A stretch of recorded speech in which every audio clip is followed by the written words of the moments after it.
And we are back with the GSMC Wrestling Laureate Podcast, brought to you by the GSMC Sports Network. I'm your favorite wrestling fan here, Eric Rodriguez, every Monday night live on the GSMC Sports Network, 8 p.m. Pacific Time, 11 p.m. Eastern Time, here to talk about the greatest thing in the world, professional wrestling, all the action inside and outside the ring, all the backstage curtain calls, all the rumors, all the dramas, all the conspiracy theories. We talk about superstar and active statuses, injury updates, contract negotiations, extensions, and new signings. Promotions like WWE to AEW to New Japan Professional Wrestling to Stardom to GCW to Deathlock Professional Wrestling to the NWA, you guys name it. Talk about professional wrestling on the mainstream media. We talk about it here on this show 1010%. We even dabble in some of the history of ECW, the NWA, and WCW, WWF/WWE.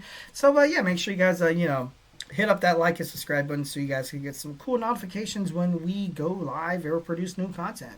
We have all these amazing podcasters with all these amazing, different kind of types of sports and stuff like that. So I give you the Eric Rodriguez guarantee that you will never, ever, ever, ever regret subscribing to, or you will never be bored watching the GSMC Sports Network.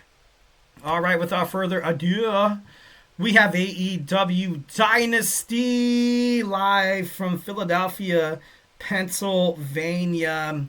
Philly has some good wrestling fans, 1010%. So let's get and dig on into it. We got the 0 Hour. We got Nick Wayne, Leo Rush, and Axel Andretti defeating AR Fox and Top Flight. Obviously it was a nice little high-flying match to kind of, to warm up the crowd a little bit. For one, I love Axel Andretti. I don't know why. There's something about him that, this guy's, sick as hell. AR Fox and Top Flight, I feel like this was not like an underdog match, because I'm definitely not trying to diminish the values of Wayne, Rush, or Andretti, but I think a lot of people were expecting Fox and Top Flight to pick up this victory here. But I definitely like that they didn't. Is that weird to say that I'm mad, but I'm happy at the same time? I'm happy. I'm just kidding. No, moving on. So this match was actually pretty cool. Definitely to get the fans ready for another awesome PLE of AEW. They have great PLEs, I got to be honest. Next, we have a Max Caster Open Challenge was answered by his former tag team champion, Scissor Me Daddy. Anthony Bowens with Daddy Ass. It was a squash match. Sad. I gotta be honest, I was a little upset. I was like, damn, man, like them as the tag, as the Acclaimed. When I started watching AEW, I was like, dude, these guys are so cool. I loved, Mr. Ass, Billy Gunn. I'm allowed to swear because that's his name. And then seeing these guys go at it, I gotta be honest, I got a tearjerker there. But Anthony Bowen, coming out with his own music, coming out with Daddy Ass, it was definitely a nice way to introduce him as a singles wrestler. And Max Caster is he's dwindling. Something needs to happen. At this point, I don't really see him fitting anywhere on the AEW main roster. Maybe somewhere in Ring of Honor. Maybe he goes down to New Japan Professional Wrestling. Well, when I say down, I'm not trying to be like New Japan Professional Wrestling, like the minor league or anything like that. He just needs a character change. It's happened to a lot of professional wrestlers. Look at Kazuchika Okada. When he was in TNA, this guy was an absolute joke. Then he went to New Japan Professional Wrestling, became the wrestling legend he is now. Although right now in AEW kind of rubbing me the wrong way, but not getting into that. We're talking Max Caster, the best professional wrestler, letting what MVP said get in his head. Not part of the Hurt Syndicate, so that should be done. I feel like maybe he could be put in a spot where kind of like a Jimmy Uso and Jey Uso, just say you're sorry. Say you're sorry. Say, hey, I got in my own head. I apologize. But I want to take this, I want to take this new flight or new journey with you, my brother, because we could do some things in the tag team division. And they were this close to winning the tag team titles. They were, trios champions as well.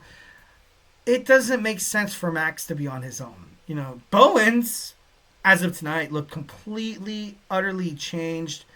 More metamorphosis, a different version of Bowens. Maybe him and Max getting together might drag him down, which is kind of messed up to say. But because I do like Max, and like I said, maybe because I was really hyped on the Acclaimed and I was sad that they broke up. Maybe that's driving my biases here. But overall, like I said, main thing to take away from it is that Anthony Bowen's new single star squash match defeats his former tag team partner of the Acclaimed. So, kind of crazy, but it is what it is. Now we have the Owen Hart Cup. Between the men's we have the aerial assassin Will Ospreay take on the newly acquired Kevin Knight. Definitely love the chemistry between these two. I definitely think that these guys could, they did. They put on an absolute, miracle, an absolute banger, an absolute classic of a match. And, of course, that's what you kind of get ultimately with Will Ospreay. But the Hidden Blade for the win. And, with Knight replacing Jay White, obviously a lot of fans would love to see Jay White. I loved seeing, like I said, that chemistry.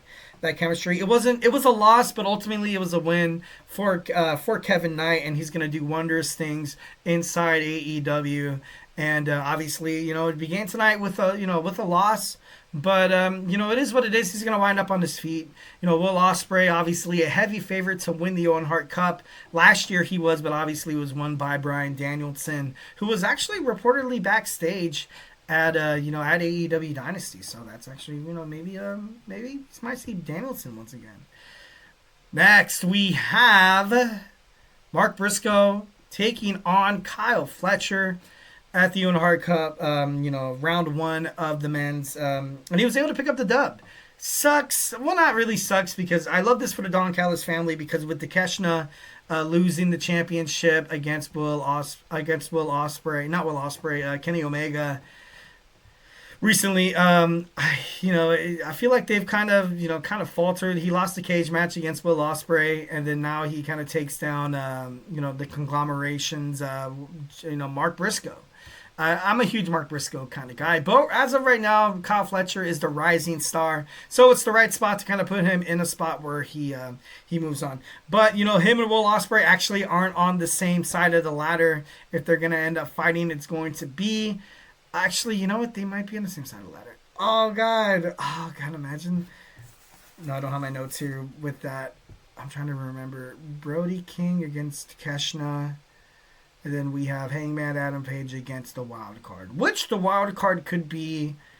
A lot of people are anticipating it's Darby Allin. But what if it's Bryan Danielson? It's been about, has it been about 6 months? Because he dropped the title to Mox. And wasn't that like around November, I think it was? I'm not too sure. Don't quote me on that. If he had neck surgery, no, that's asking too much of Bryan. So, moving on. So Kyle Fletcher, wins, and he moves on to the Owen Hart Cup. Next, we have a tag team championship match between the Learning Tree and the Hurt Syndicate. This match was actually, it was decent. It was decent, but everybody knew, obviously the Hurt Syndicate are on a huge roll. But this was an amazing way for Benjamin and Lashley. The Ultimate seemed like Lashley's not really the leader anymore. Which is kind of crazy, because Lashley's like this big strapping guy. He's kind of, I feel like he kind of lowballed it a little bit and went toward the tag team division. I would love to see him go against Mox. That would be so badass. But, Bobby Lashley, AEW World Champion, Shelton Benjamin doing what he does best is, he's like, I love Lashley. And like I said, he's a workhorse within himself. But it seems like the tag team has really kind of backboned on Shelton Benjamin, kind of dictating the, the pace of the match. Sometimes they're, most of their matches last around like that 8.5, maybe like 12.5 minute mark, and you need that fast. You have this awesome blossomed, veteran from Orangeburg, South Carolina, that is Shelton Benjamin. I'm high on Shelton Benjamin. I love Shelton Benjamin ever since he was in the, the greatest tag team with Charlie Haas with Kurt Angle. And then he made it, and then he fought the Intercontinental Championship match. Then he had that iconic jump off the top rope where Shawn Michaels hit that super kick. And he was this close to beating Triple H, this close. But, definitely love Shelton Benjamin. Definitely love this tag team, the Hurt Syndicate. Like I said, I feel like Bobby Lashley's ultimately lowballing his career in AEW, going for an AEW World Tag Team Championship. But maybe Eric's got to do some growing up. Maybe I saw him, in WWE, TNA, WWE once again. Maybe I haven't seen him in the heavyweight category. But as a tag team champion, they look good. So, I can't really be upset. Maybe I need to grow up a little bit. Next, we have the CEO, the CEW. What the hell is that?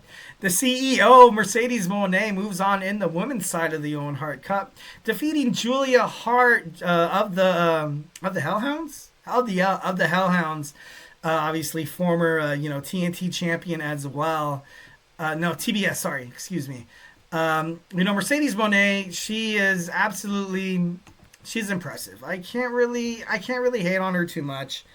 I can't, and although I feel like Tony Khan is like a giant brown noser to Mercedes Moné, I can't really say that, he can give her the opportunities.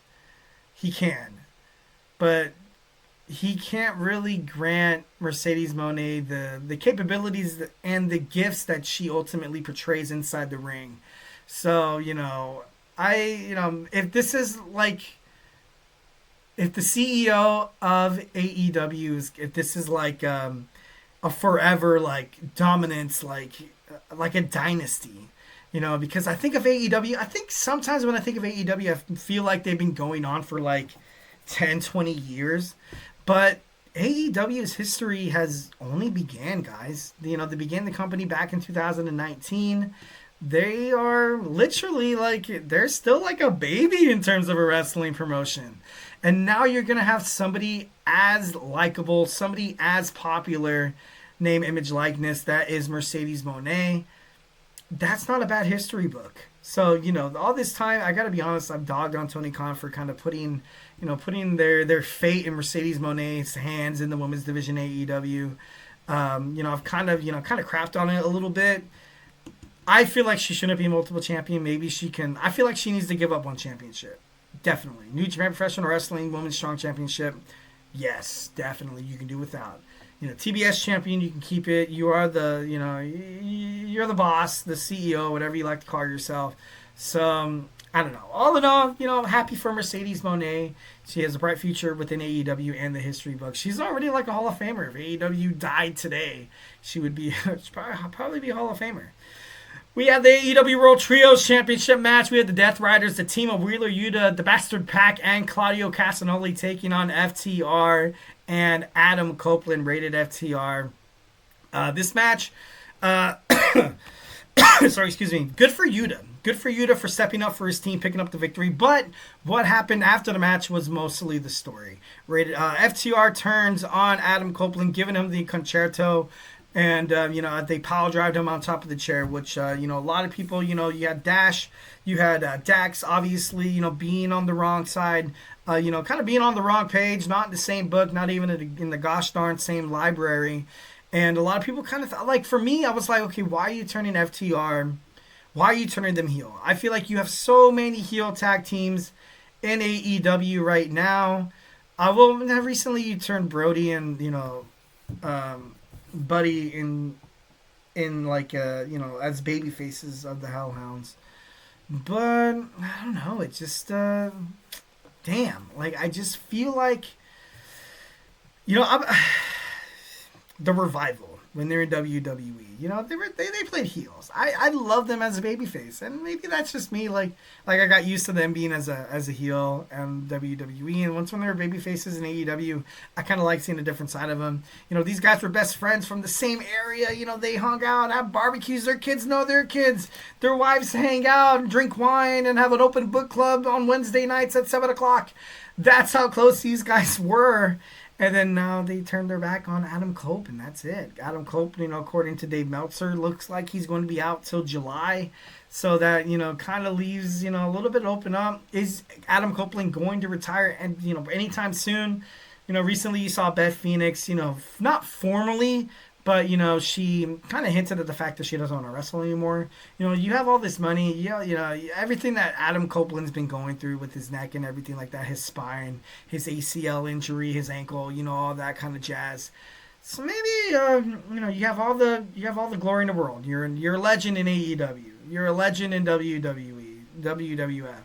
So, why not call it quits? I feel like it's almost time for Adam Copeland to say bye-bye. Next, we have the AEW World Women's Championship match. We have the timeless Toni Storm taking on Megan Bayne in this match. Gotta be honest, Toni Storm gave her best. Megan Bayne, after a series of the Storm Zero, everything like that. She kicked out after one, which is, kind of unheard of. It kind of, led Toni Storm to get a little bit desperate, kind of, hitting that roll up for the 1-2-3, taking down Megan Bayne. Megan Bayne's she's going to be a future star in AEW, no doubt about it. But Toni Storm sneaks out of Dynasty with the AEW World Women's Championship match, and to be being brutally honest, I feel like it's the right move. Bandito is the new Ring of Honor World Heavyweight Champion, obviously dethroning Chris Jericho at the Learning Tree. And this match was a little bonk. You had the referee kind of, with his attention turned to the outside. Then Chris Jericho hits Bandito with a bat. The match ultimately overturned by another referee, which never really happens in professional wrestling. Usually, the heel picks up the victory and the babyface calls it a day. He'll pick up the championship on another, on another night or PLE. Which is actually common for AEW because they do have title changes on Dynamite. They have title changes on Collision, Rampage, you name it. It is what it is. But, you had the referee turnover saying that, hey, the family was like, hey, he used that bat. He used that bat. And then you had the referee was like, are you serious? Really? She did. I'll restart this match right now.